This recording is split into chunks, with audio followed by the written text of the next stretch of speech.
Hey guys, this is Chris Grady from Haunt Seekers. This is Eric Lowther, the man behind Haunted Overload, and I'm gonna speak with him for a few minutes and just ask him a few questions. Cool. So the first thing is, I wanted to know, like, how did you first start this? This started, oh boy, I always loved Halloween ever since I was a little kid. So about 12 years old, we started getting a little too old to trick or treat, and we set up a little haunted house in my friend's basement. And once we got that first initial scare from the trick-or-treaters and their parents, oh my god, I was hooked on scaring people ever since that young age. So after that point, I just started doing little haunted houses and displays anywhere I could. My parents' house, friends' house, neighbors, like I said, anywhere I could. Then when I bought my own house in Exeter, I think I wanted to have a Halloween party in 2001, and I had done it at my parents' house and everything, and it was just getting too much because I was lived in a different state, and I would travel back there and kick them out of their garage and everything. So I sold everything at one point and didn't do it at all for 2 years.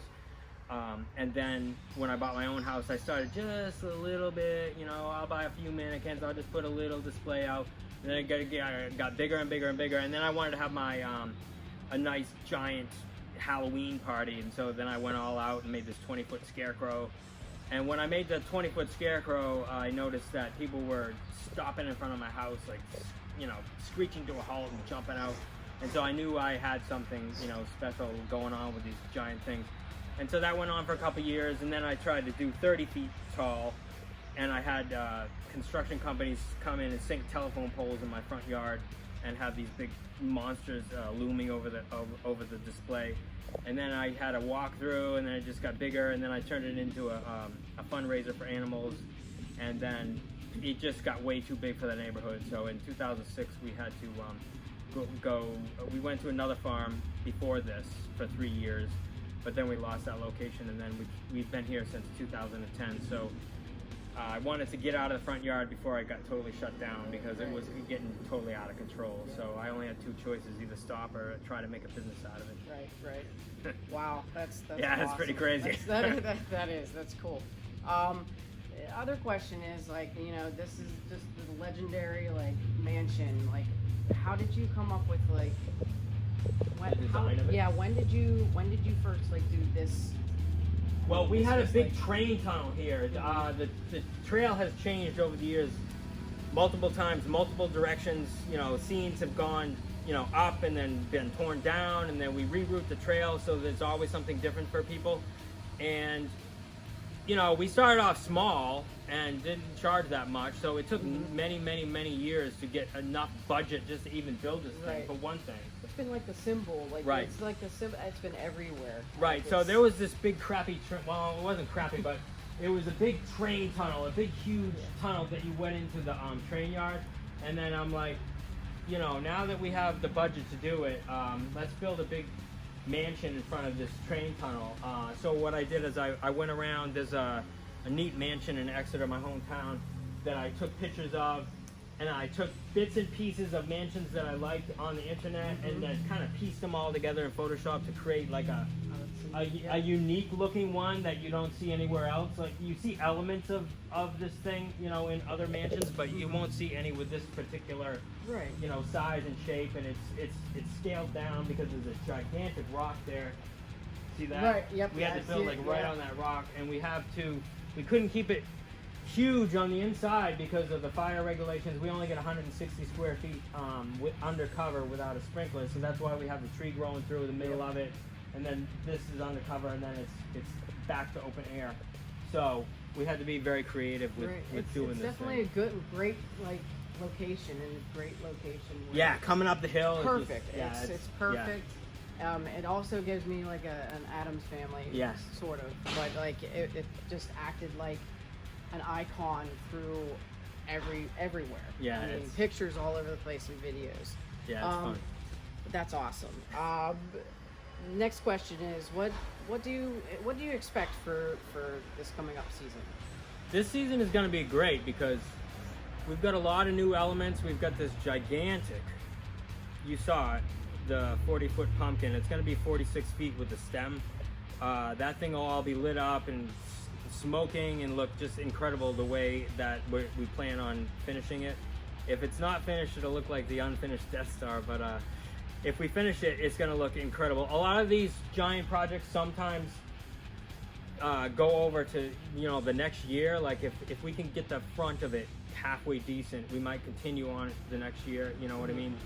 Strengthening it up or like refining it and stuff. So a lot of it depends on the weather and the personnel that we have to do it and the conditions and all that stuff.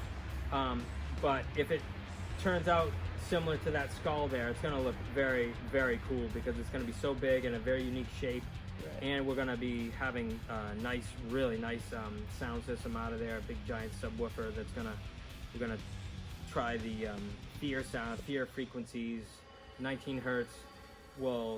It's supposed to give you a sense of dread when you come into this thing, but I like that particular project because we've never done something, say like the skull, that's just pretty much a big giant photo op, but that pumpkin is going to be so that you see it from many different angles. You see it from the outside queue line over the fence, you'll see it through the woods, you'll see it in other parts of the trail when it gets lit up, and you're actually going through it. So you'll see it from a distance, and then when you come in and you come up that little tunnel there and go into the mouth of it, then you'll see it like right above your head. So I think that's going to be very exciting for people. We've got the new sawmill in the queue line, that's going to be cool. We've got a addition to the nursery down there, that's going to be very cool. We've got some Ghost Ride props that are coming to freshen up certain areas like the mansion, like inside of it, and that, I don't know if Wally showed you those ghost figures at all in the caboose. I don't know if he showed you, but we've got he might have. We've got black lights that are going to be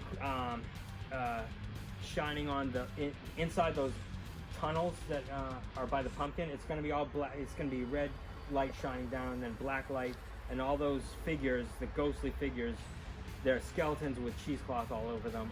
They're going to be all glowing in the dark. So that should be a really cool effect when it gets all, you know, finished. But so that's going to be amazing. Yeah, it's going to be pretty cool. Just to wrap this up, I have one more question. What is your favorite project? Like, what was your favorite part to do here? Like, there's a couple. It's funny because each time we build something new, it's my favorite. Like right now, it's this pumpkin, but it's hard. Like, I'm doing the model in the basement, and it's like, oh boy, this is gonna be hard to build, boy. But what I like to try and do is build something that's so freaking hard that it's very difficult to copy. Like, you don't see that skull anywhere. Like, you to know, reproduce, to reproduce. It's like really difficult. Yeah. You know, you can see some of this stuff, you know, people can copy. But not many people can do that. Right. Would be able to do any of that with that wood, with any. Yeah.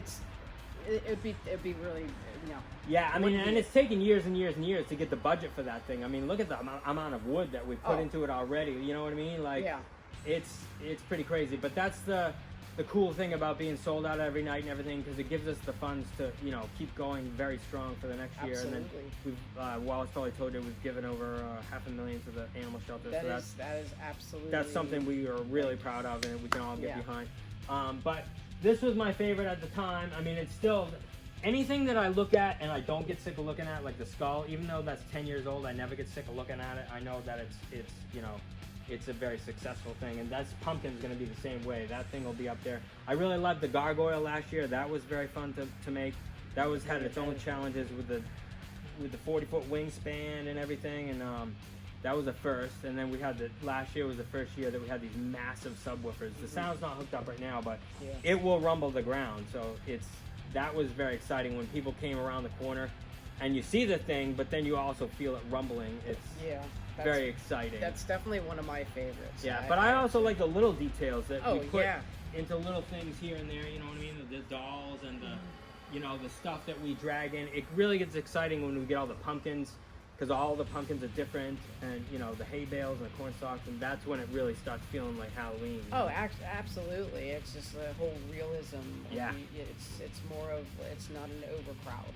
It's just, you know, it's amazing work. Well, thanks a lot. I'm glad you guys were able to check it out. Oh, it's been all we talked about. I mean, it's crazy that we're here, but oh, nice. Enjoy talking to you and visiting this. This is absolutely it's another world. It's Oh, great. I'm glad. I'm It's glad great. you'll make it back up for either legendary or, Oh, or yeah. something like that. Oh.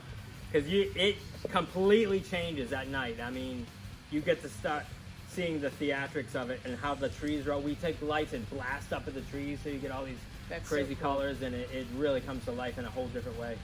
Oh wow, awesome. Well, guys, you heard it from the man, behind it all. It was great talking to him, and yeah, head over here this season. It's good. Get over here. Yeah, seriously. All right, guys, this is Chris Grady from Haunt Seekers. This is Eric, the man behind it all. All right, see you guys.